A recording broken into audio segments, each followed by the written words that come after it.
I got my first house for more than $10,000 under market value. The low asking price made my mother nag me to get every inspection I could pay for, but after the home inspector, the termite inspector, the radon inspector, and the structural engineer all came back with clean bills of health on the property, even she had to admit I'd found a good deal. The seller, an older fellow named George, took my first offer without any haggling. He said he didn't have the energy to take care of the place anymore and just wanted it off his hands. We closed within the month. George and I only met in person once during the whole process. He gave me a business card and a firm handshake. "If you ever need anything, you can give me a call. You hear?" "Sure, thanks." According to the card, he did freelance home improvement. I figured he thought I'd remember that card when I wanted something fixed. Truth is, I probably would have. In hindsight, it was a little odd, considering he said he was getting too old to take care of a house. I didn't think about that at the time though,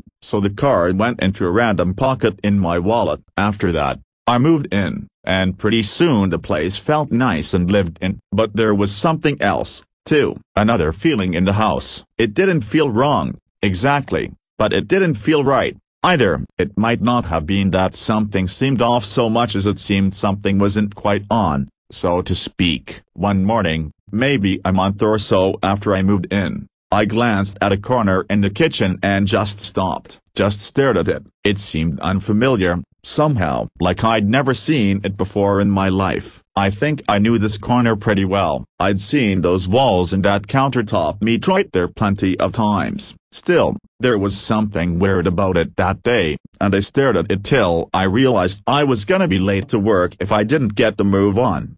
"Well, I haven't been here too long," I said, "must not be used to the place yet." But more time passed and it just kept happening. I'd find myself staring at a wall, a spot on the floor, down a hallway, or into a room feeling bewildered and weird, trying to work out just why it seemed so strange to me. And other odd things were happening, too. Or, no, that doesn't feel like the right way to say it. Odd things weren't happening. Not really, anyway. But odd things weren't exactly not happening either. I'd rest my hand on a wall and feel something there, not wet but viscous. I'd look at the wall and see nothing, brush it with my other hand and feel only wall, but I still felt the something. I could sit at my desk and feel a sudden sense of motion. I could see I wasn't moving. My desk never got any farther away from me, but somehow, I moved, or felt like I did.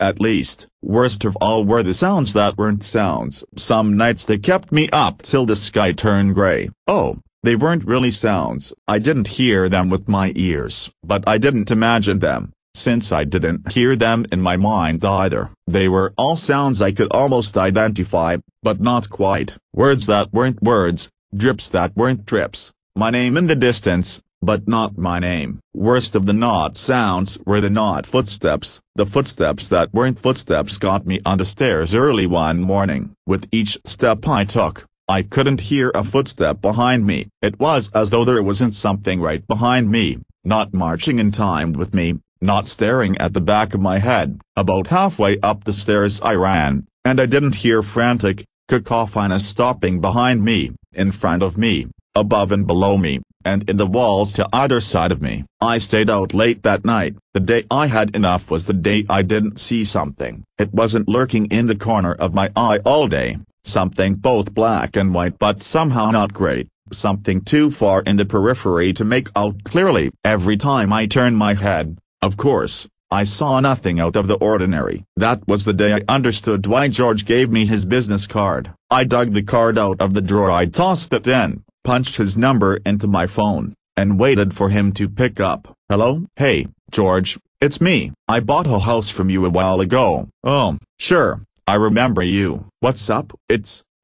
Well, you know, you're not calling for a repair, are you?" "Number. Weird stuff ain't happening, right?" "Yeah, you're not crazy." "If I'm not crazy then what's wrong with this place? Is it haunted?" "Number. There's something there, but it ain't a ghost." "What is it, then?" "Dunno. I just know it doesn't feel numinous." "Numinous?" "You know, like a ghost." "Scary?" "No, that's not it. People who say they saw angels say those feel numinous too." "What?" "Look, Just trust me on this. I've lived in a lot of houses, and I'm pretty sure a couple of them were haunted. That place ain't haunted, so it doesn't feel like a spirit. Sure, that's a good way to put it. I guess you're right. I don't know why, though. Don't think too hard about it. Anything you need? Yeah. How do I get rid of this thing? Dunno. Don't think you can. Then what do I do? Why'd you sell this place to me? Would you keep that place forever? Eek. Look, I lived with that thing for about 10 years. As far as I know, it can't hurt you. Or it won't.